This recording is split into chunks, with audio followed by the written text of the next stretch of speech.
In my recent video, The Fastest Way to Understand 19 Slavic Languages, we embarked on an incredible journey that resonated with so many of you. In just about 1 month, the video garnered over 100,000 views and sparked a lively discussion with over 2,200 comments. The centerpiece of many of these conversations? Russian and Ukrainian. This lively discourse underscores a crucial point. Russian and Ukrainian are not merely tools for communication. They are living embodiments of rich histories and identities. Some of the comments were extreme, such as, Ukrainian is 95% the same as Russian, and thus it is simply a dialect of Russian. This is clearly false. It's generally agreed that Ukrainian and Russian are separate languages, with 38% of their lexicon differing. That's slightly more than Spanish and Italian, which differ by 33%. It's also generally agreed that the three Eastern Slavic languages, Russian, Ukrainian, and Belarusian, split off from Old East Slavic about 1,000 years ago. It's important to note that lexical similarity percentages can vary slightly depending on the source of the data and the methods used in comparison. Here is an overview based on general linguistic research. Let's look at Ukrainian and Russian again. As stated above, the lexical differing is about 38%. So thus, the lexical similarity between Ukrainian and Russian is estimated to be around 62%, with some estimates as high as 70%. Despite the high degree of shared vocabulary, there are significant differences in pronunciation, grammar, and usage. The political and cultural context often plays a crucial role in how these similarities and differences are perceived and emphasized. Let's look at Ukrainian and Polish. They share a lexical similarity in the range of approximately 70%. This high percentage reflects the close historical and geographical ties between the Ukrainian and Polish peoples. The lexical similarity is evident in many basic vocabulary items, though there are also many false friends, false cognates, and differences in pronunciation and grammar. Now, what about Ukrainian and Slovak? The lexical similarity between Ukrainian and Slovak is also quite high, with estimates around 66%. Slovak and Ukrainian share many common features, including vocabulary, due to their geographical proximity and historical interactions. Slovak often serves as a bridge language between West Slavic and East Slavic languages, due to its central position and similarities with both groups. These figures highlight the interconnectedness of the Slavic languages, with Ukrainian occupying a central position that shares considerable lexical items with both its East Slavic neighbors, Russian, Belarusian, and Rusyn, and its West Slavic neighbors, Polish and Slovak. However, lexical similarity is just one aspect of language comparison. Grammar, phonetics, syntax, and sociolinguistic factors also play significant roles in determining the overall similarity and mutual intelligibility between languages. A great way to explore the similarities and differences is to compare sentences in Ukrainian to the same sentences in Russian, Polish, and Slovak. I found a great app called Ling that has most of the Slavic languages included in the 60 languages that it teaches. You can use the app on your phone or computer. So let's get into the analysis and actually experience the similarities and differences by comparing Ukrainian to Russian, Polish, and Slovak using sentences on a variety of everyday topics. Слухати. Я слухаю китайську пісню. Слушать. Я слушаю китайскую песню. Słuchać. Ja słucham chińskiej piosenki. Почувати. Я почувам чínskú pieseň. Russian is very close to Ukrainian in this sentence, with only slight variations in spelling and pronunciation. Співати. Він співає англійську пісню. Петь. Он поет английскую песню. Śpiewać. On śpiewa angielską piosenkę. Spievať. On spieva anglickú pieseň. The Ukrainian third-person pronouns vin, vona, vono, and voni are believed to derive from Proto-Slavic roots, like other Slavic languages. However, the initial v in Ukrainian pronouns is a distinctive feature that sets them apart from the more commonly seen o in other Slavic languages. This divergence is likely a result of linguistic evolution and the influence of neighboring languages and dialects over centuries. With the focus solely on the verb to sing, the Slovak spieva is the closest to the Ukrainian spievaje, followed very closely by the Polish śpiewa. Малювати. Хлопчик малює яблуко. Рисовать. Мальчик рисует яблоко. Rysować. Chłopak rysuje jabłko. Kresliť.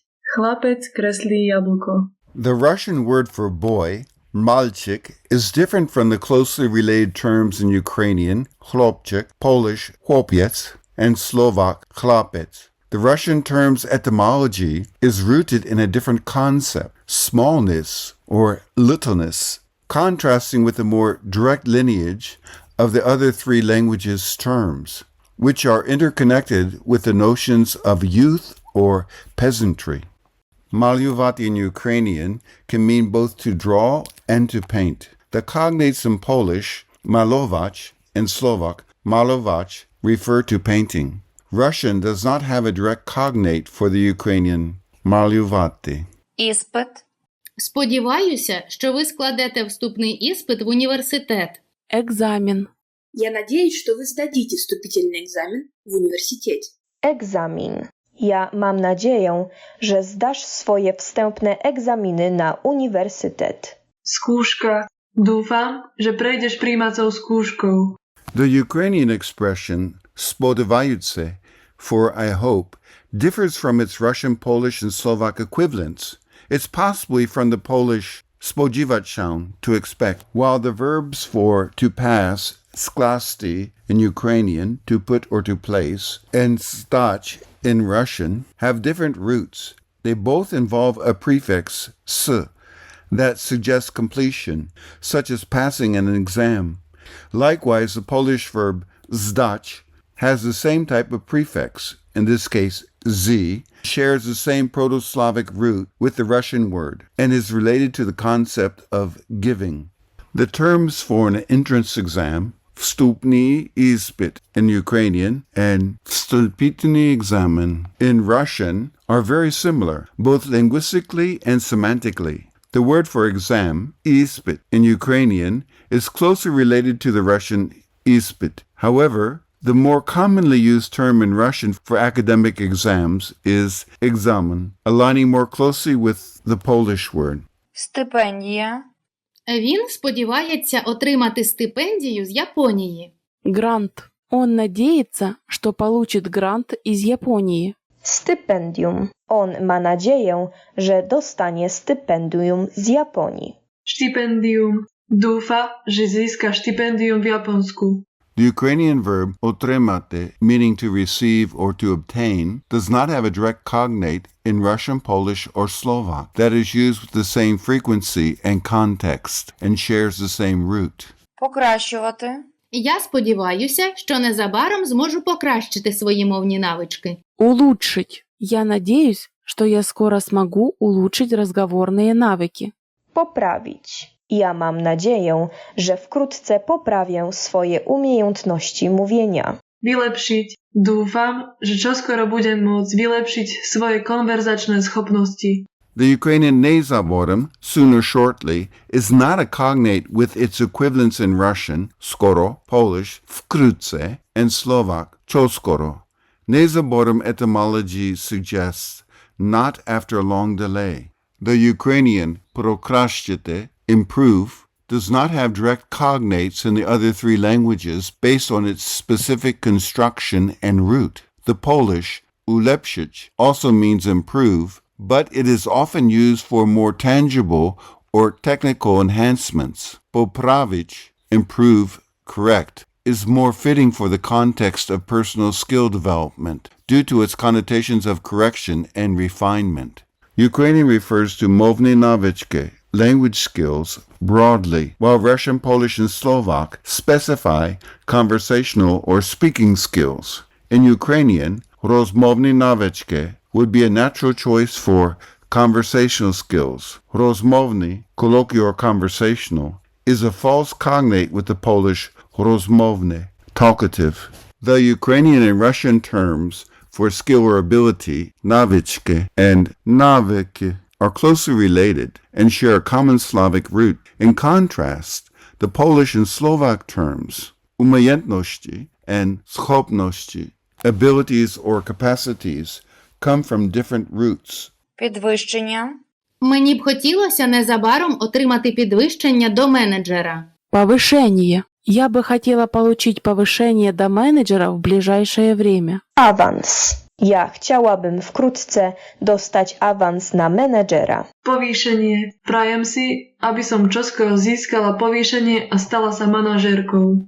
The verbs chotite, Ukrainian, chatieć, Russian, chcieć, Polish, are all cognates meaning to want. Slovak, prajemsi, derives from praci, which is slightly different in origin, focusing on wishing or hoping rather than wanting.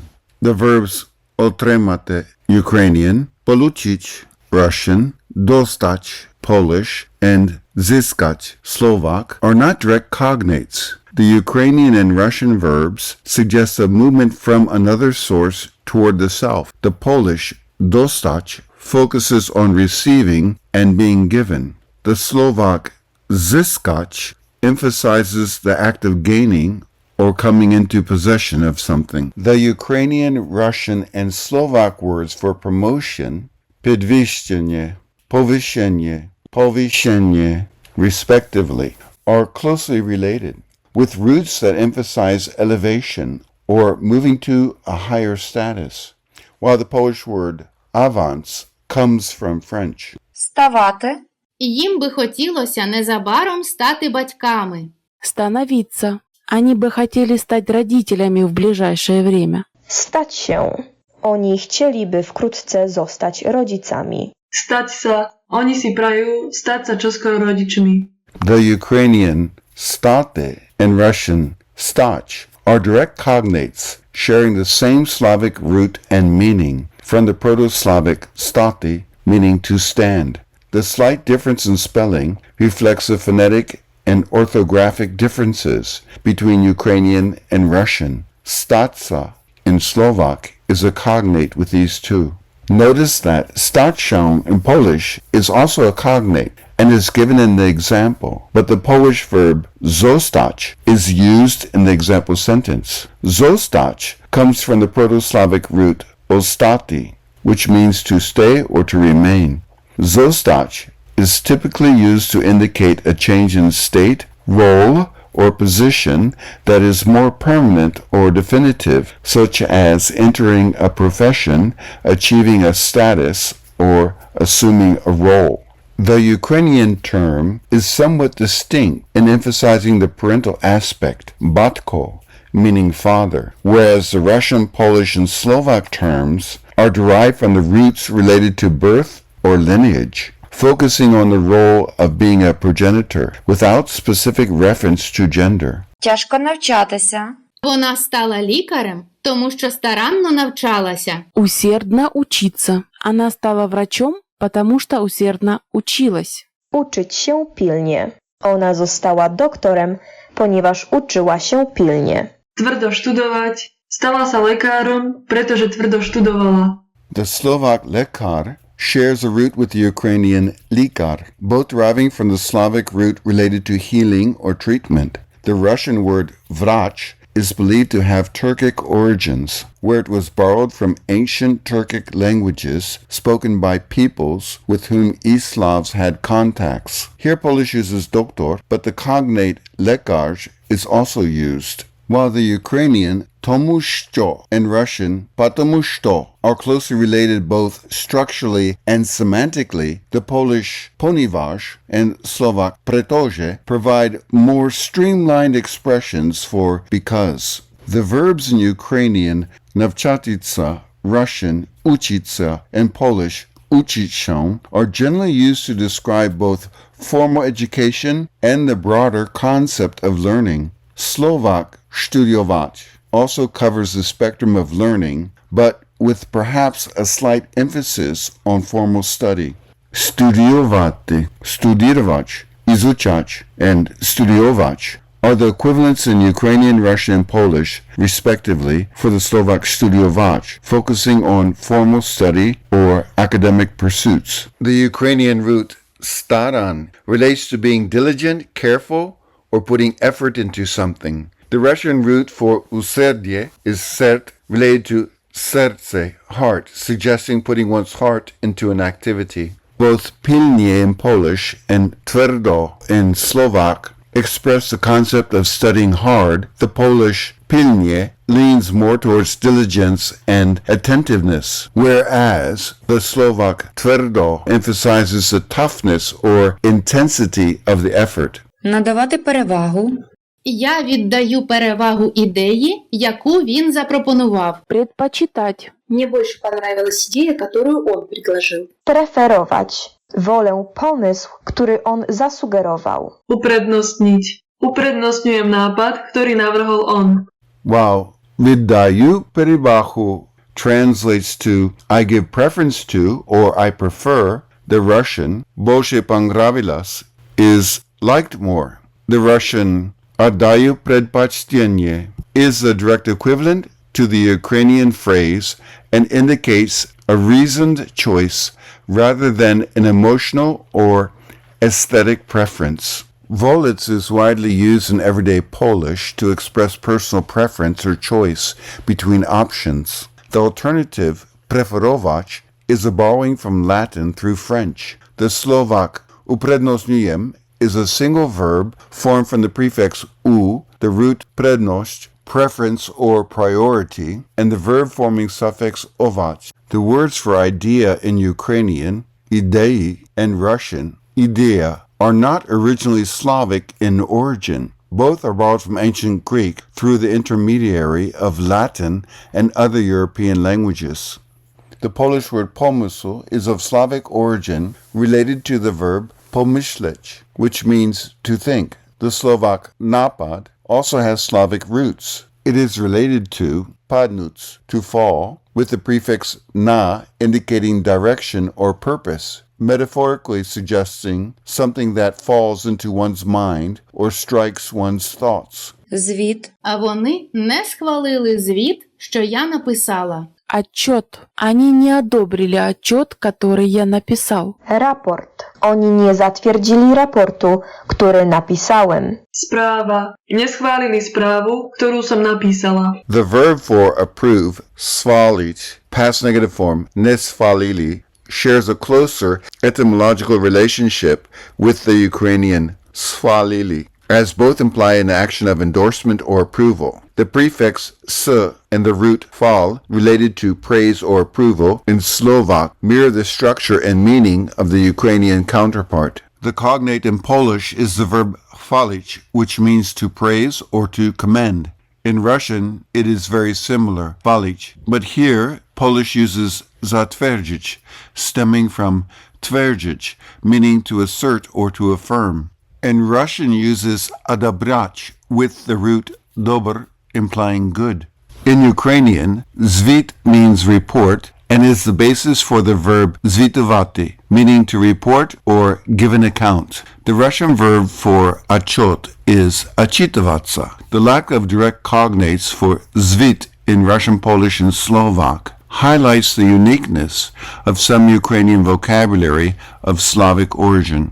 The Slovak sprava comes from spravovať, meaning to manage or to administer, related to the act of handling or overseeing activities. The Polish term is a borrowing from the French rapport.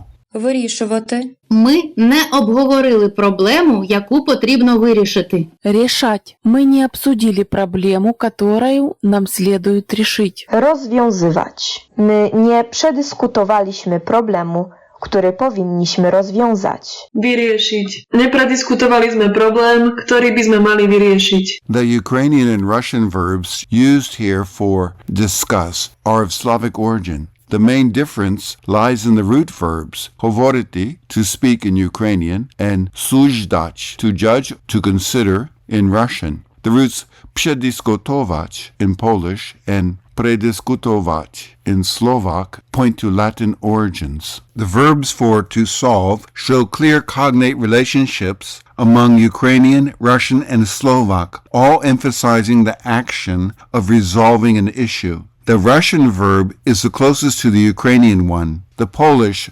rozwiązywać means to untie or solve. While all these relative pronouns, Ukrainian yaku, Russian katoryu, Polish koturam, and Slovak kotoru, in the accusative case, serve the same function of introducing relative clauses and agree in gender and case with the nouns they refer to. The Ukrainian pronoun is not a direct cognate with the others in terms of its prefix and form. The yaki series in Ukrainian is unique within these examples. To express should, Ukrainian uses potribno, it is necessary, while Russian uses the verb sledovać, meaning to follow, it follows. The Ukrainian slid is used in formal or written language to indicate a recommendation or a necessity, akin to it is advisable or one should. The Polish powinniśmy comes from powinien, which is a modal verb expressing obligation or duty. The Slovak mali is actually the past tense plural form of the verb mać, to have. When used in conditional sentences, especially with bisme, we would, it forms a construction expressing we should have or we ought to. So in comparing Ukrainian with Russian, Polish, and Slovak, we discovered a fascinating blend of common heritage and linguistic uniqueness. Ukrainian often shares similarities with these three other Slavic languages, reflecting a shared ancestry